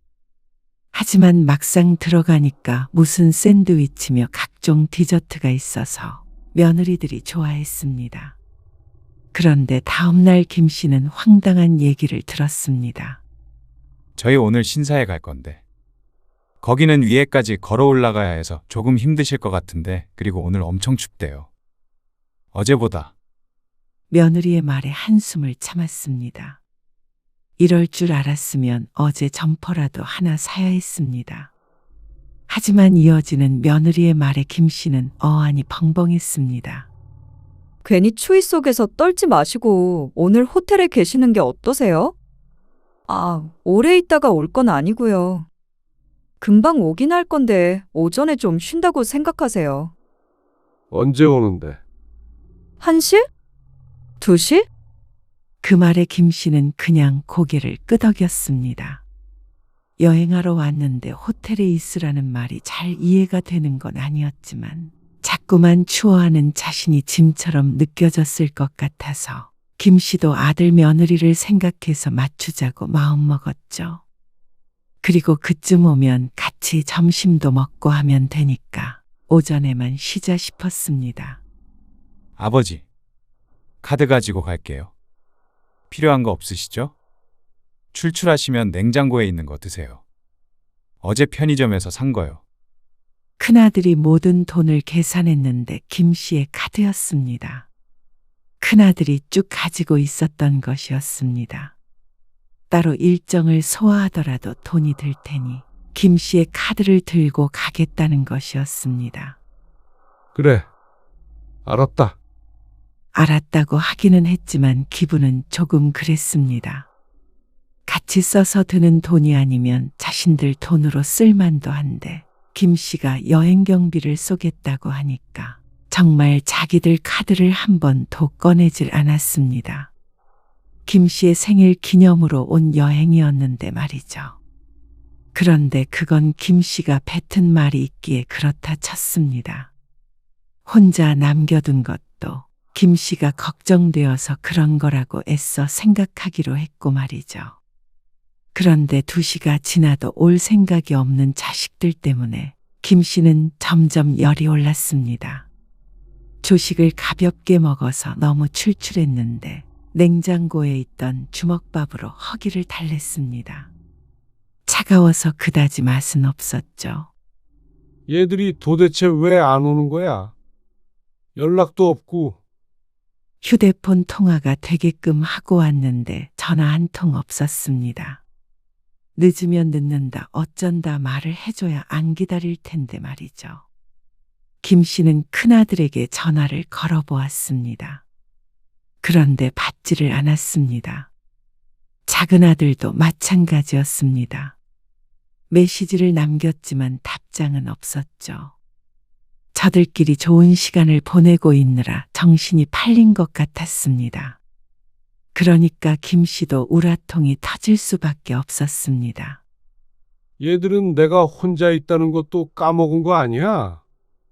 김 씨가 신경질을 내며 휴대폰을 침대 위로 던졌습니다. 그러고는 외투를 입었습니다. 내내 호텔방에 갇혀 있느니 나가서 바람이라도 쐬어야겠다 싶었습니다. 그런데 호텔방 문을 열고 나와서야 휴대폰을 두고 온 걸 깨달았습니다. 아이고, 내 정신 좀 봐. 김 씨는 얼른 돌아서 방으로 들어가려고 했지만 문이 찰컥하고 닫힌 뒤였습니다. 태연하게 손잡이를 잡아 돌렸는데 굳게 잠긴 문에 김 씨는 당황했습니다. 어이구, 이게 왜 이래? 왜 안 열려? 생각해 보니까 안에 카드키를 두고 나온 것 같았습니다. 김 씨는 안절부절 못하며 손잡이를 흔들어 보았습니다. 아들에게 전화라도 걸어야겠다 생각했는데 휴대폰도 안에 있었죠. 내가 왜 나와가지고는. 그냥 따뜻한 호텔 방 안에 얌전히 있을 걸 후회했습니다. 김 씨는 이렇게 문 앞에 계속 서 있을 순 없겠다 싶어서 엘리베이터를 타고 로비로 내려갔습니다. 사람들이 체크인을 하고 있는지 또다시 줄을 서 있었습니다. 김 씨도 그 뒤로 슬그머니 섰습니다. 문을 열어달라고 해야 하는데 영어는 잘 몰라서 머릿속으로 뭐라고 해야 할지 고민했죠. 도어가 문이지. 오픈? 아니, 오픈은 여는 거고. May I help you? 그때 호텔 직원이 김 씨에게 말을 걸었습니다. 그런데 그 순간 말문이 턱 막혔습니다. 도어라는 단어도 얼른 입 밖으로 안 나왔습니다. 그러자 직원이 상냥하게 웃으며 재차 물었습니다. 저기, 도어. Door? Yes. 응. 도어. No open? 그러자 귀신같이 알아듣고는 뭐라고 길게 설명을 하는 것 같았습니다. 대부분 못 알아들었고 룸넘버라고 하는 말만 알아들었습니다. 방 호수를 물어보는 것 같았는데 머릿속이 또다시 새카매졌습니다. 생각해보니까 몇 초인지조차 알지 못했습니다. 카드키만 가지고 나왔다면 해결됐을 문제인데 참 바보 같았습니다. 6층인지 7층인지조차 헷갈리니 말 다 했죠. No. 땡큐. 결국 김 씨는 도움을 받지 못하고 뒤를 돌았습니다. 문제를 해결해주고 싶어서 직원이 말을 또 걸었는데 차라리 그냥 아들 며느리를 기다리는 게 나을 것 같았습니다.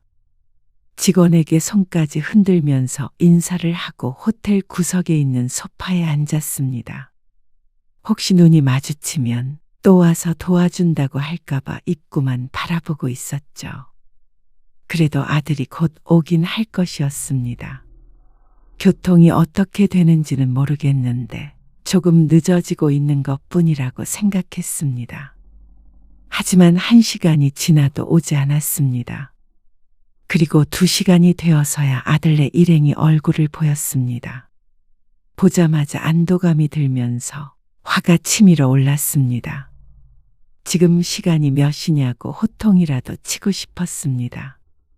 김 씨가 얼른 일어나서 다가가자 아들이 얼리둥절한 표정으로 말했습니다.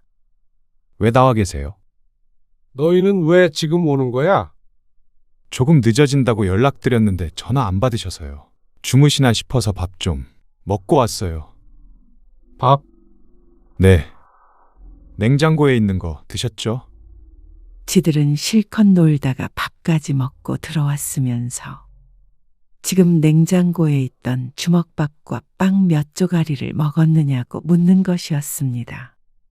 휴대폰과 카드키를 두고 나온 것은 순전히 김 씨의 잘못이었지만 애초에 아들네 행동이 괘씸했습니다. 이럴 거면 뭐하러 같이 왔나 싶었습니다. 김 씨의 카드까지 가지고 가서 쓰면서 김 씨 생각은 전혀 안 난 것인지 몰랐습니다. 그나저나 왜 여기 계세요? 어디 가세요? 내가 갈 데가 어디 있어? 방 문이 잠겨버려서 기다리는데도 오질 않잖냐? 아이고, 직원한테 문 열어달라고 하시지. 그런 거 다 할 줄 알았으면 혼자 여행 왔지. 김 씨의 말에 며느리가 입을 꼭 다물었습니다.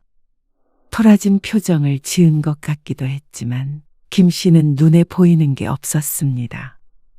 여행이고 뭐고 이대로 돌아가고 싶은 심정이었습니다. 죄송해요.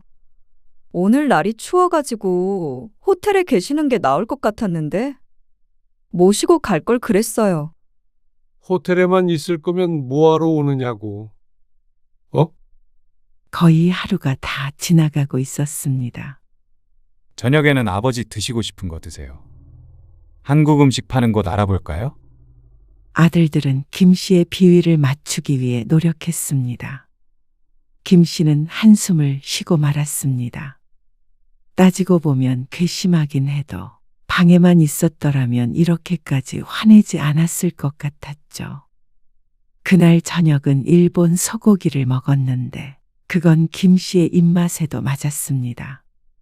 그리고 신기하게도 김치를 팔았습니다.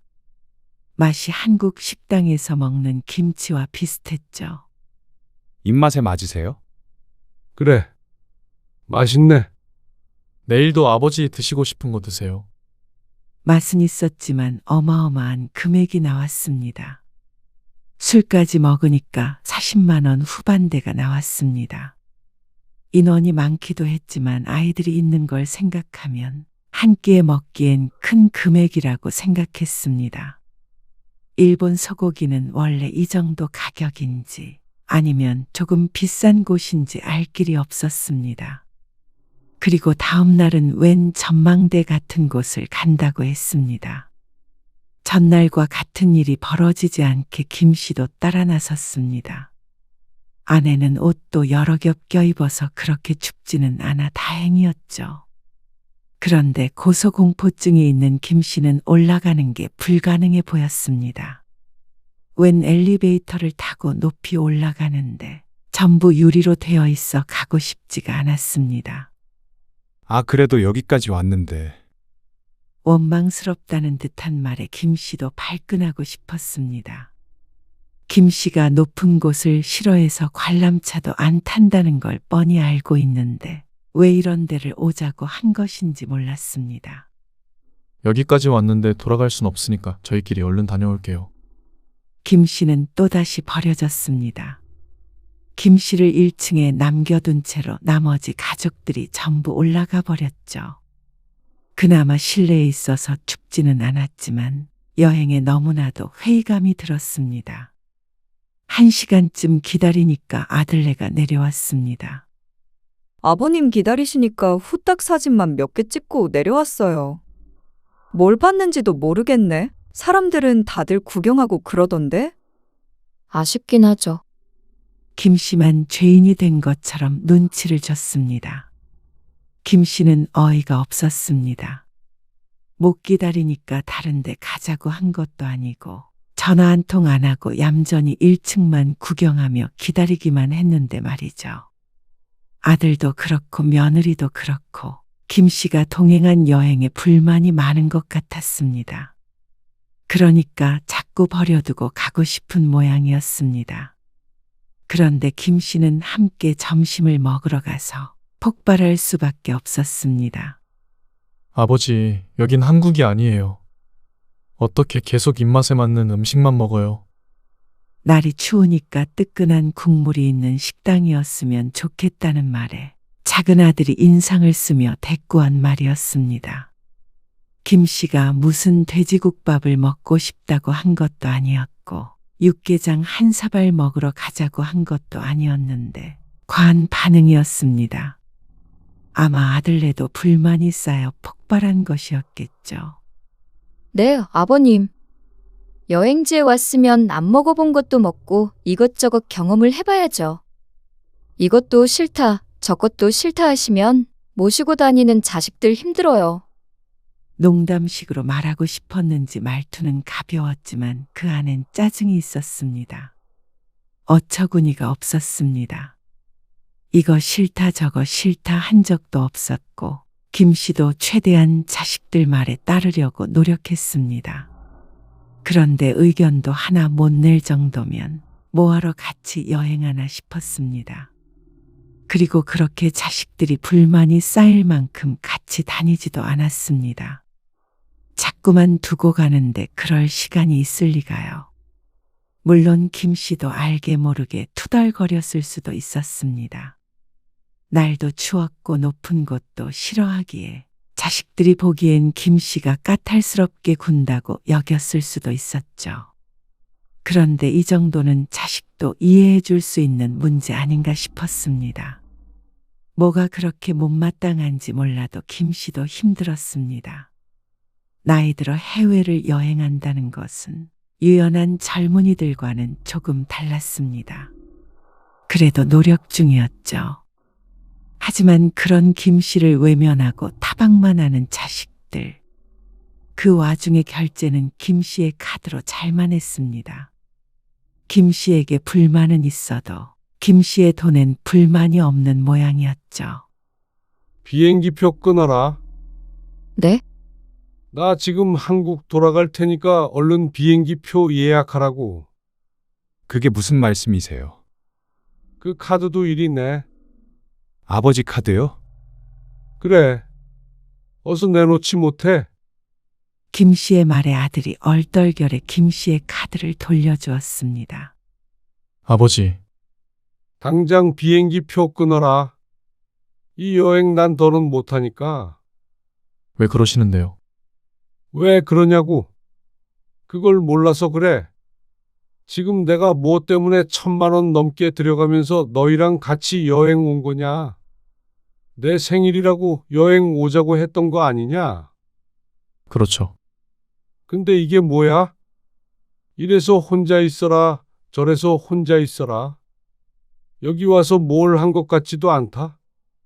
그건 아버지가 춥다고 그러시고 높은 데도 싫다고 그러시고. 그러면 너희가 내 생일 기념으로 여행을 온 거면 적어도 나도 같이 즐길 수 있는 스케줄로 짰어야지. 내 카드만 쓸 줄 알지 배려가 전혀 없잖아. 이럴 거면 뭐하러 같이 온 거야? 공짜 여행하려고. 아니요, 그건 아니죠.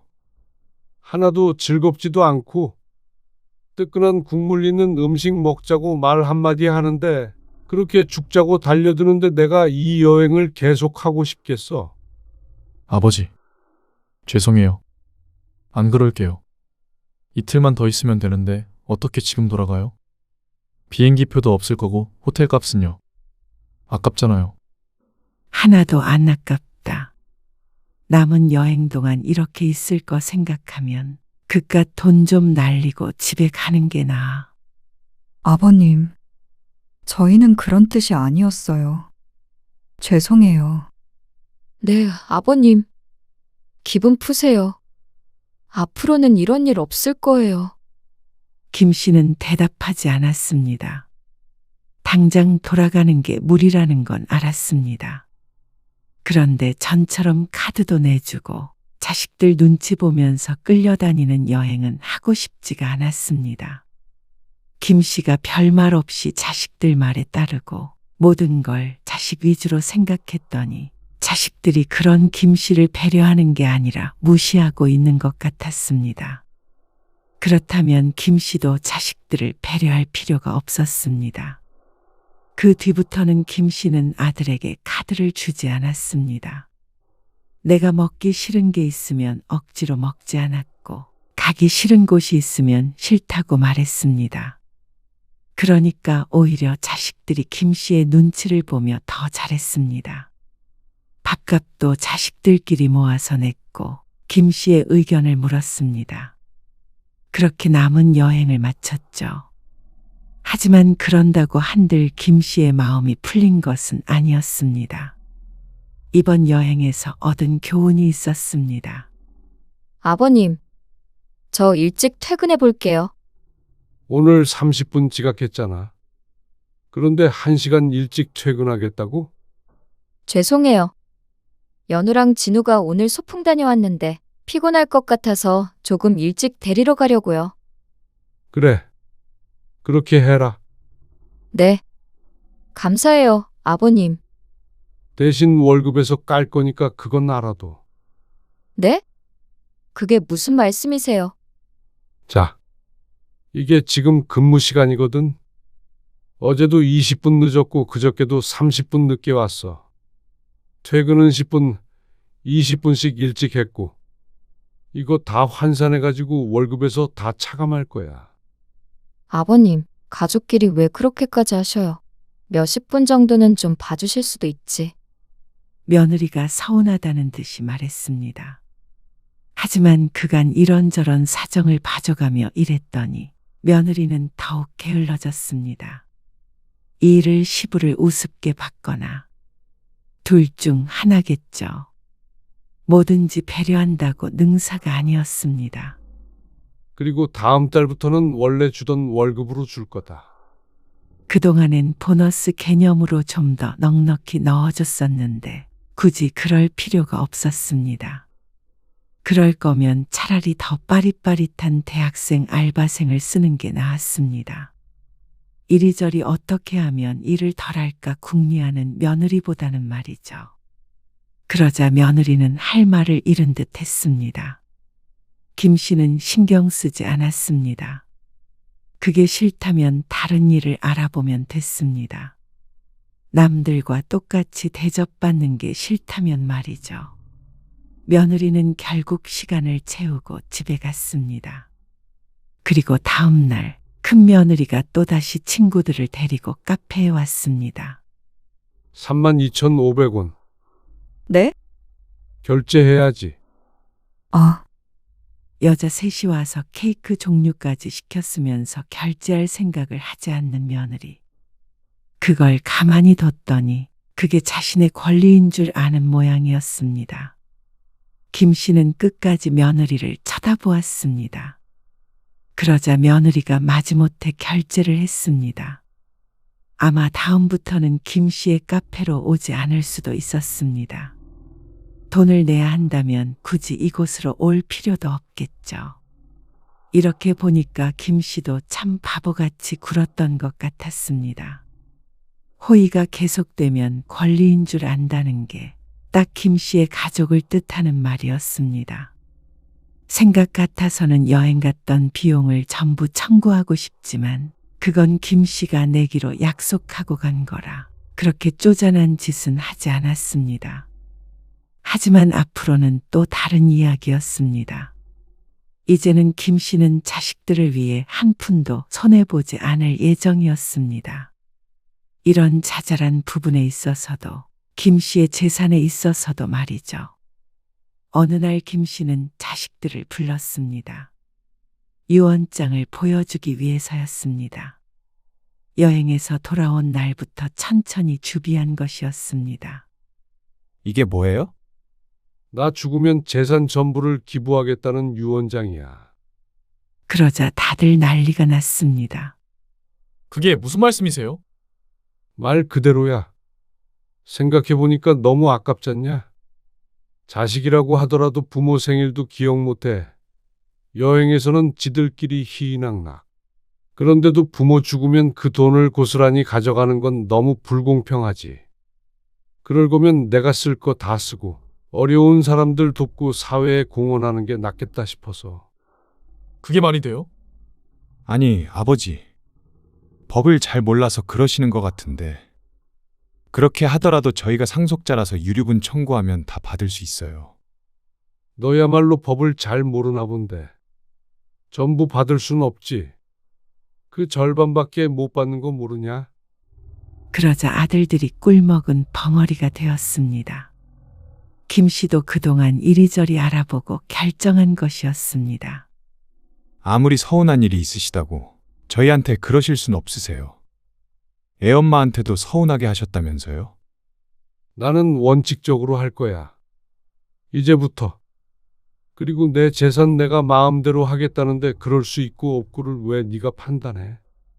아버지, 이렇게까지 하시면 저희도 섭섭해서 아버지 못 모셔요. 결국에 아버지 더 나이 드시면 자식들밖에 없으신데. 부모 제대로 챙기지 않는 자식 둘 있는 것보다 돈 10억이 더 낫지 않겠냐. 그래서 일단 내가 다 쓰고 죽는다는 생각으로 살 거야. 그러다가 남는 게 있으면 전부 기부하겠다는 거고. 그러자 할 말이 없는 듯 아들이 입을 다물었습니다. 그런데 혹시 모르지. 너희 하는 거 봐서 죽기 전에 유언장은 없애줄 수도. 사실 마음은 반반이었습니다. 이대로 자식들과 멀어지는 길과 유언장을 빌미로 제대로 된 부모 대접을 받는 것. 하지만 어느 쪽 하나 김 씨가 손해볼 것은 없었습니다. 모든 것이 김 씨의 손에 달렸으니 말이죠. 아들은 서로를 허탈하게 바라보았습니다. 이제서야 김 씨의 의지를 느낀 모양이었습니다. 그 뒤로는 웃기는 일들이 많이 벌어졌습니다. 아들이나 며느리들이 앞다투어 김 씨의 환심을 사려고 노력했습니다. 아버지, 주말에 같이 식사하세요. 괜찮은 장어집이 있는데 아버지 몸보신 하셔야죠. 장어? 네. 송철이도 주말에 맛있는 거 사주겠다고 그러더니 갑자기 왜 그러냐? 지들 부탁할 게 없으면 생전 살갑게 전화 한 번 안 하더니 자식들이 갑자기 달라졌죠. 며느리들도 마찬가지였습니다. 작은 며느리는 갑자기 출근 시간을 30분 앞당겼고 큰 며느리는 지인들을 데리고 와서 매출을 올려주겠다고 했죠. 그런 변화가 달가우면서도 달갑지 않았습니다. 조금 씁쓸하기도 했습니다.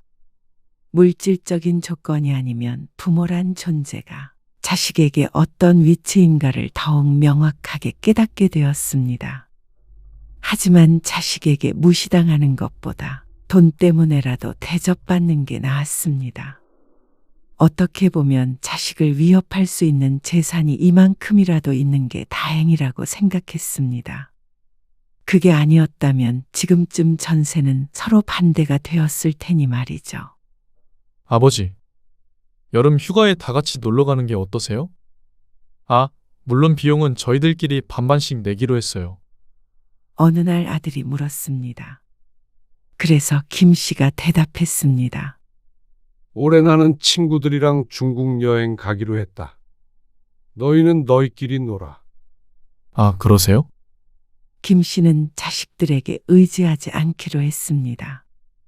자식들이 잘하겠다고 하면 말리진 않겠지만 김 씨가 우선 자식들에게서 정서적으로 독립을 해야 했습니다. 그래야 나중에 서러울 일이 없을 것 같았습니다.